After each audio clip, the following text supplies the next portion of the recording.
Welcome to This Explainer. Today, we're diving straight into one of the absolute most famous underdog stories of all time. Whether you're hearing this for the first time or, the 100th, the story of David and Goliath is literally packed with incredible moments. We're going to explore a surprisingly simple strategy that actually took down a massive giant.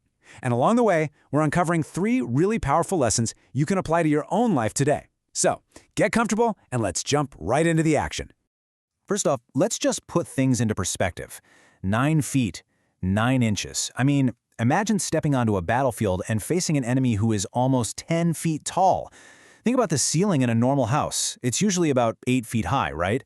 This guy would be towering almost 2 feet over your ceiling. It's kind of hard to even picture someone that huge, isn't it? So let's talk about the giant named Goliath, the really big problem.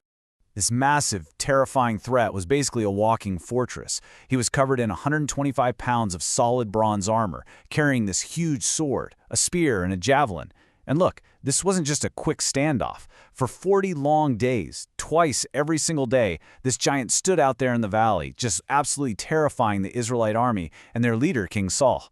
That means Goliath taunted them 80 different times. And every single time, these supposedly mighty soldiers of Israel just froze. They were completely paralyzed by fear, way too scared to even think about accepting his challenge.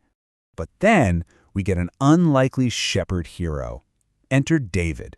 Now, David was just a young shepherd boy who was simply sent by his dad, Jesse, to deliver some bread and cheese to his older brothers in the army. But when he actually arrived at the camp, he heard this giant shouting his terrifying challenges, and he saw all these fully grown soldiers literally running away in fear. David was shocked. He couldn't believe no one would step up to defend Israel, so he bravely volunteers to fight the giant himself. When King Saul tells him he's too young and small, David confidently replies, "The Lord who rescued me from the paw of the lion and the bear will rescue me from the hand of this Philistine." He knew for a fact he wasn't fighting alone. Which brings us to a very unique strategy, choosing the right tools. Okay, so King Saul tried to dress the boy in his own heavy bronze royal armor, but David could barely even move. He realized right then and there that trying to be someone he wasn't and using tools he didn't even understand was just a terrible idea. So instead of fighting the way everyone else thought he should, David goes with a brilliantly simple strategy. Step 1, he refuses the heavy armor. Step 2, he grabs his everyday, super familiar shepherd staff and his trusty sling. And step 3, he heads down to a little stream and carefully picks out 5 smooth stones, just dropping them right into his shepherd's bag. Guys, it was an unbelievable mismatch. On one side, you've got a 9'9" giant covered in 125 pounds of bronze, wielding a sword, a spear, and a javelin. On the other side, a young shepherd boy armed with literally nothing but a wooden staff, a leather sling, and 5 smooth rocks. Honestly, when Goliath saw David coming, he actually laughed. He made fun of him, completely thinking the whole thing was a joke. But David definitely wasn't joking. He runs quickly toward the battle line, reaches into his bag, takes out a single stone, and slings it through the air. The stone flew fast and true, and it sank right into Goliath's forehead.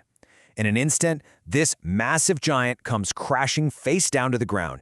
Without a sword, without any heavy armor, David won this massive victory for Israel. He proved that the absolute biggest threats can be defeated in the most unexpected ways. So let's dive into Lesson 1. Conquer your fear and never let fear rule.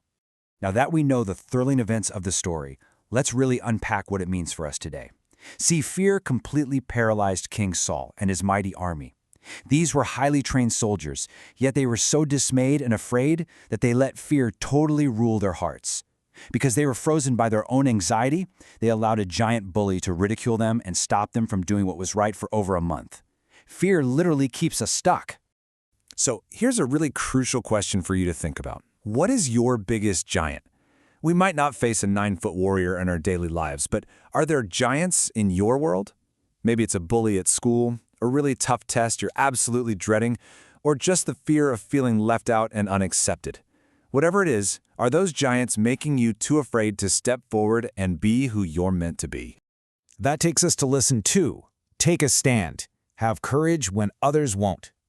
Remember, David famously said, "Your servant will go and fight with this Philistine." While the older, stronger, heavily armed soldiers totally refused to quell the threats, this young shepherd boy willingly offered to act. David proved that true bravery isn't about being the biggest or the strongest. It's about standing against the pressure to conform and be just as scared as everybody else around you. And that brings up a very direct question for us. Will you take a stand? When you see someone being picked on in the hallway, or you notice a situation that just isn't right, what are you going to do? Will you just blend in with the crowd who ignores it? Or will you have the courage to be the brave one, just like David, who steps forward and says, "Hey, I'll do something about this"? Finally, Lesson 3. Trust your talents and leave the rest to God. This leads us to a highly practical takeaway.